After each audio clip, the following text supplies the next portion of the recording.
If you have a gymnast who is stuck in her mental block and has been stuck for a while, chances are it's one of these three reasons. First one is her environment, her gym environment. And there's two C's that go with this. There's coaching and culture. What kind of coaches does she have? Are they coaches who are willing to let her do the things she needs in the gym, or are they coaches who say, we don't spot, we don't use mats, we won't set that equipment up for you? Maybe they are old school coaches and they just coach the way they coach and they're not willing to change that. So that's the coaching piece. And then culture is a gym where we produce champions. Do you feel safe to make mistakes, to fail? Or is this a place where you have to constantly prove your worth, prove that you belong on the team? So that culture is a really important piece. So that's the first part. It's her environment, her gym environment. The second piece is parents or parental involvement.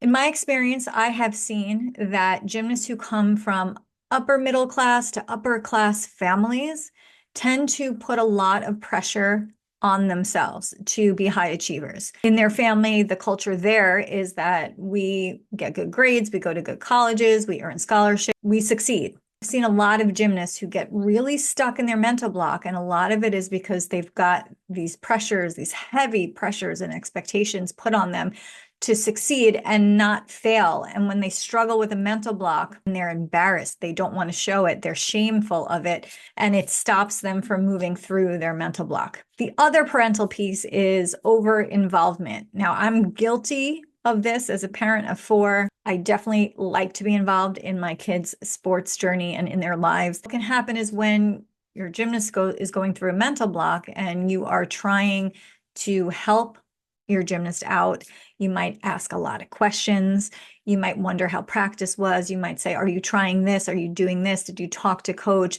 So unknowingly, you might put extra pressure on your gymnast, and now your gymnast doesn't want to disappoint you. So now there's another person that your gymnast has to worry about not meeting their expectations. So parental over-involvement can be a big deal, as well as just high expectations in the family culture of, we succeed. And the third one is your gymnast in a place where she feels like she's hopeless. She's tried everything. Nothing works for her.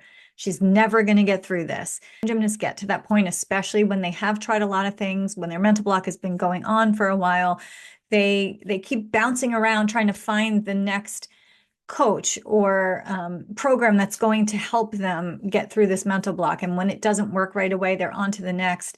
And they just have this feeling like nothing works for me. I've tried everything. Nothing works for me. Is this going to be something I struggle with my whole life? And so they develop what's called a fixed mindset, where they get stuck in believing that they're never going to get through this. And that's a huge piece that needs to be overcome in order for your gymnast to start moving through her mental block. So if your gymnast is stuck, chances are it is one of these three reasons. So I invite you to think of these factors and see if any of them might apply to your gymnast.